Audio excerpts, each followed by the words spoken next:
Welcome to the official YouTube channel for the Colin Cowherd podcast. Go on, hit the subscribe button. There you go, right down there. If you want to be among the first to hear my weekly takes, NFL, college football, more, right there.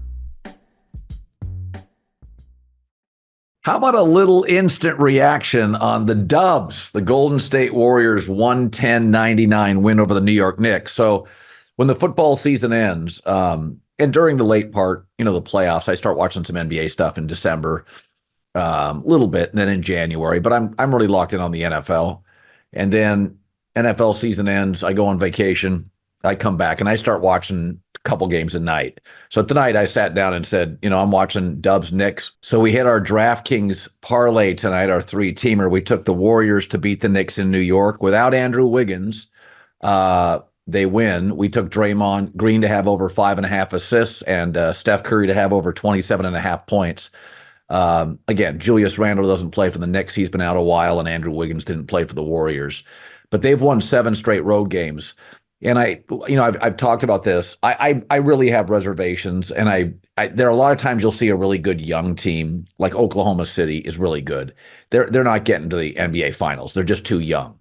SGA, Holmgren are really good players, but this is a man's league. In fact, that's what's interesting about the Warriors is right now they have 3 young players they're going to have to count on in the playoffs to some degree to win.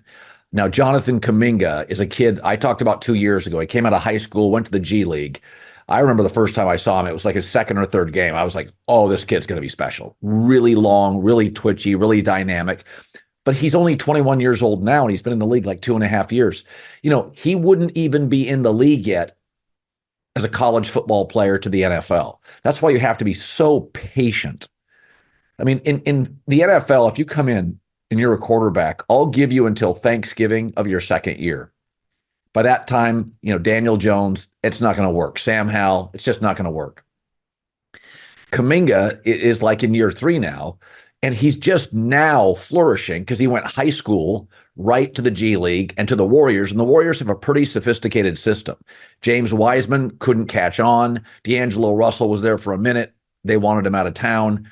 It can eat up young players. Jordan Poole, just too goofy for the system, not reliable. So Kuminga is just a kid. He's a baby, 21 years old. But that dude is tonight 25 points, 8 rebounds.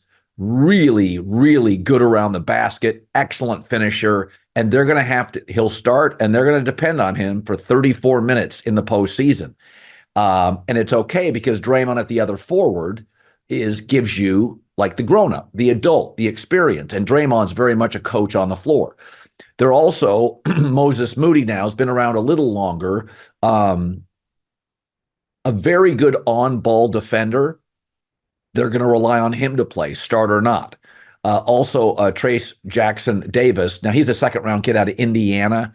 He probably, he'll get some bench play. He's young as well. He's 24 years old. Second-round pick. Nice job by Mike Dunleavy Jr. to find him in the draft. Interesting player. They have Saric. They have Jackson Davis. So they've got some length. They're not as small as they were. But they're going to have to pivot from these veteran players. Klay Thompson now coming off the bench. Steph Curry, Wiggins will be around, Draymond Green. Saric has some days on his resume, but you're going to need Moody, Kuminga, and the young kid out of Indiana to give you real minutes. And the Warriors, the small ball thing always cracked me up. There's 2 things in the NBA I kind of roll my eyes at. Everybody talks about how mobility works. No, it doesn't. It worked for LeBron. It worked for LeBron when he went to Miami. He got 2 titles. It worked for him in Cleveland. He got a title, and it worked in LA. He got a title.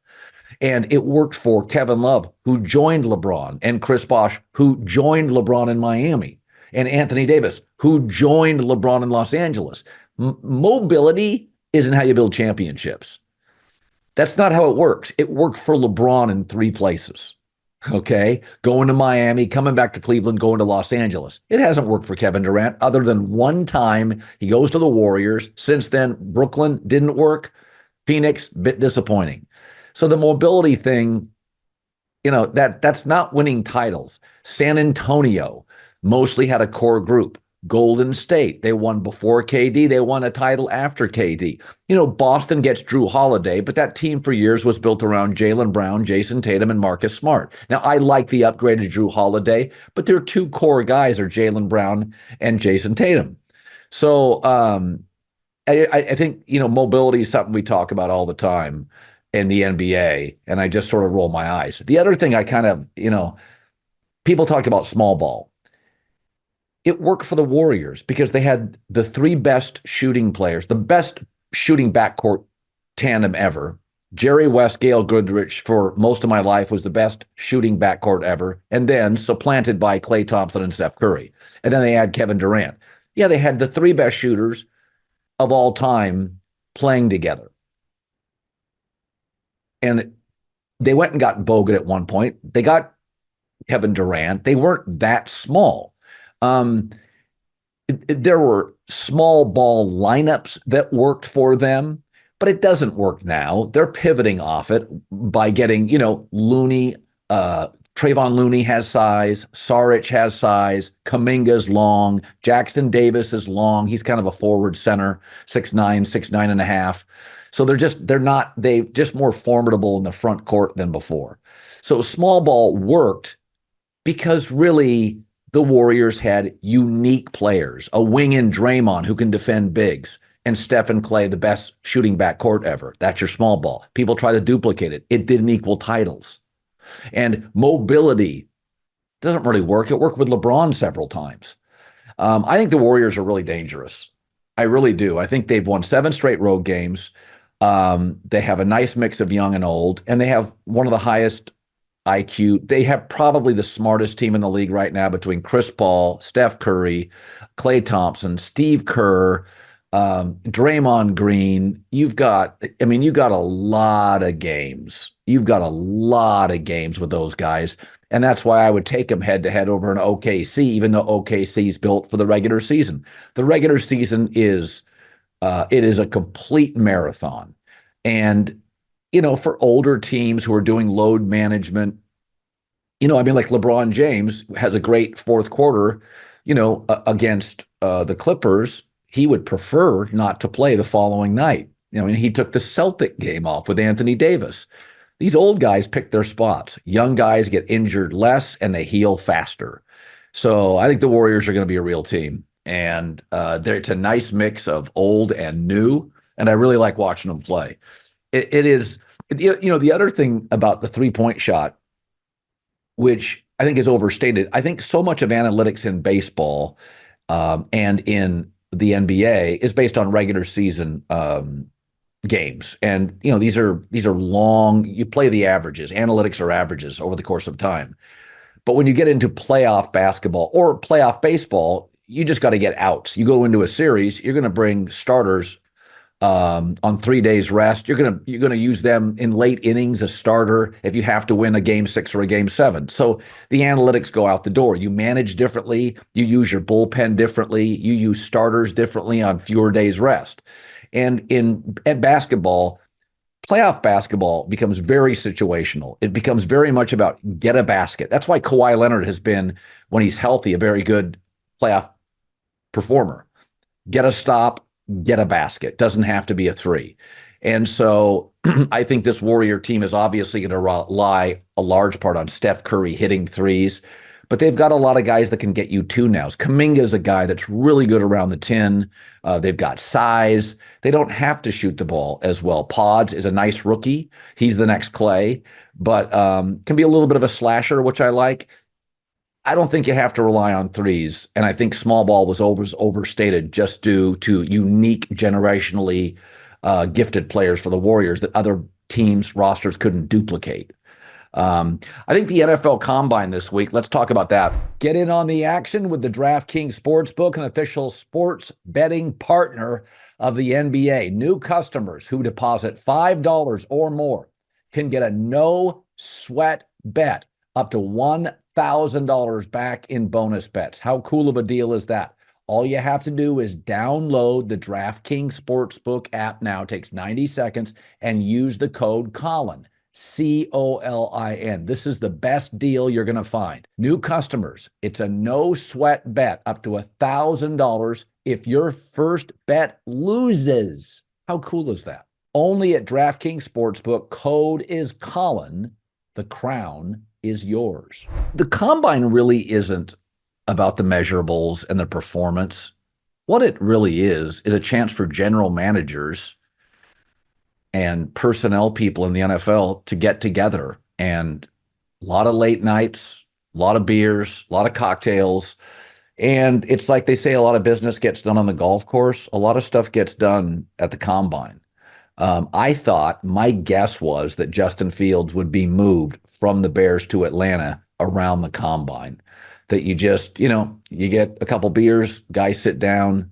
And what my guess, the way Justin Fields would work is that, I don't know exactly what you do, but like the Bears have the 9th pick, Atlanta's got the 8th pick. Maybe you swap those in a 3rd rounder, something like that feels reasonable. So the Bears move up one slot and get a 3rd rounder. That feels like something you could do for Justin Fields. I don't think he's going to be a superstar in Atlanta, but I do think you can argue he'll be the most talented quarterback in the NFC South, where he's just not. He's not as good as Jared Goff, and I don't think he at this point is trending to be nearly as good as Jordan Love. So if Kirk Cousins comes back for 2 years, Kirk Cousins right now is a more efficient quarterback than Justin Fields. And so he would be the 4th most reliable quarterback in the division. That's not a good place for him. I think it's a much better place for him to go to Atlanta, where, Baker and Derek Carr are, they can win a lot of games, especially Baker. He's won a playoff game. He's a playoff quarterback in the AFC and the NFC. But in terms of overall size and talent, whip, arm, Justin's a pretty special player. So the combine to me, and we sent John Middlecoff there for the volume, the combine's really a relationship. It's like a camp for football grown-ups where you get all the GMs and the personnel people, and they screw around, they have steak dinners, and you get a lot of business done. I don't care much about the players testing. It's like these personal workouts and testing. I do think, there's a trend over the last several years that quarterbacks don't throw at this thing. I think every draft has a really interesting player.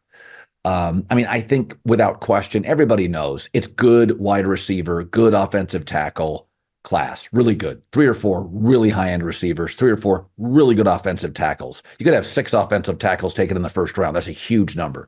The quarterbacks, there's a lot of talent. But I think the most interesting player in the draft is going to be J.J. McCarthy from Michigan, who had a great coach, a great O-line, a great run game, and a great defense in a conference, frankly, that's kind of Ohio State and everybody else outside of Michigan. That's about the only team Michigan faced that has equal talent. In the SEC, even though Alabama can be great, there's Georgia, there's LSU. There's a lot of teams that can stack up athletically, 3 or 4 teams at the top. Ohio State and Michigan just look different than everybody else, and McCarthy benefited from that. Now, he won a lot of games, but they didn't really rely on him. He didn't throw many touchdown passes. As his biggest games were often against, he had, I think it was half of his touchdown passes against 3 teams, all of them awful. East Carolina, Michigan State, and Indiana. He had half of his touchdown totals. McCarthy, to me, though, my big concern is he's really slender. And let me give an example. So I've used this before, is that Aaron Rodgers and I are the same height. And I've seen Aaron a couple times up close. He doesn't look thick. He weighs 225 pounds. I'm the same height, and I weigh 195. I work out every day. I'm in pretty good shape. You would view me as slender. If you looked at Aaron, you would view him as sort of slender. He carries 30 pounds more than me at the same height. Chest, shoulders, butt. It's that thickness. Years ago, I asked somebody about Aaron. I said, he doesn't look that big. And this person said, look at his calves. Look at his butt. Look at his shoulders. Look at his wrists. There's a difference. When Johnny Manziel came into the league, he didn't have the size and the shoulders, the butt, the hips, the wrist. He just wasn't big enough. And so I look at J.J. McCarthy, and he's 6'3", so he is taller than Aaron Rodgers by 1.5 inches, and he weighs 20 to 23 pounds less. That's noticeable to me. He comes across as slender. And, it's somebody, an NFL executive said he looks like a stretched out Bryce Young. And I never thought of that. But in the context of body types, it it kind of matches. And so I think McCarthy is fascinating. I know two people who I really like in the NFL executives think he's a ham and egger, just don't really see it. I know somebody else, Randy Mueller, a former executive in the league, works for The Athletic now, really likes J.J. McCarthy. Obviously, Jim Harbaugh loves him. He's rooting for his guys. I don't know quite what to make of him. Now, I didn't like Zach Wilson of the Jets out of college. I like J.J. McCarthy more. I think he throws a better ball and a more consistent ball. I didn't like Johnny Manziel out of college. I think J.J. McCarthy's a much, much better prospect. I didn't like Tebow at all out of college, obviously. I mean, Tebow couldn't throw a consistent NFL football. It's not like I don't think he has talent. I do think JJ has talent, but the body type, it's a completely different sport. I mean, the NFL, I remember when Johnny Manziel came into the league, and he was a runaround guy, gave Alabama's great defenses all sorts of fits. And I think it was a preseason game. He's playing for Cleveland. I think they played Washington. Is that the one where he gave somebody the finger? And he rolled out, and he thought, I'm going to get around this defensive end, and he could not outrun a defensive end in the NFL. And in that moment, I'm like, yep, not going to work, because his game is movement. It's just not going to work. Lamar Jackson moves. You can't stop him. Michael Vick moved. Steve Young moved. They got around the corner. So a lot of times, you play in college, high school and college, and what works for you does not work, does not translate to the NFL. So I'm just fascinated with J.J. McCarthy to see if it does. I just don't quite see it. Now, you could say, Colin, you didn't see C.J. Stroud. No. I said Lance Zierlein, who works at NFL.com, a draft analyst, he said Jared Goff was his comp. And I said probably 10 times on the air, that's a good comp. Out of college, I didn't see a lot of juice with Jared Goff, but I thought he threw a beautiful ball from the pocket. I didn't see a lot of juice until the Georgia game on C.J. Stroud, but he throws a beautiful ball out of the pocket. And Zierlein was on the herd yesterday on FS1 and talked about that people give him crap for that. But if you go look at Jared Goff's second-year numbers and C.J. Stroud's first-year numbers, C.J. got a great first coach. Jared Goff didn't. They're very similar. So J.J. McCarthy is going to be really, really interesting to me. Like this was the best Michigan team perhaps ever, and the best team in college football, I thought, significantly, with a great O-line and a really powerful run game and a great coach. Very Alabama-like. And if you start looking at all these Alabama quarterbacks, the Bryce Youngs and the Tuas, they looked, Mac Jones, boy, did we really like them out of college. And then you get to the NFL behind an average offensive line and you don't really have a number one receiver. That's what J.J. McCarthy feels like to me. The great coach, the great O-line, the great run game, the great defense support, playing with a lead, getting very good field position, just like Tua and Mac Jones and Alabama quarterbacks time and time again. Then they get into the NFL and they trail and they don't have a good offensive line and they're moving. And J.J. McCarthy weighs 6'3", 203 pounds, and he probably needs 22 pounds more with that size. So we'll see. He is, to me, the most interesting player in the first round.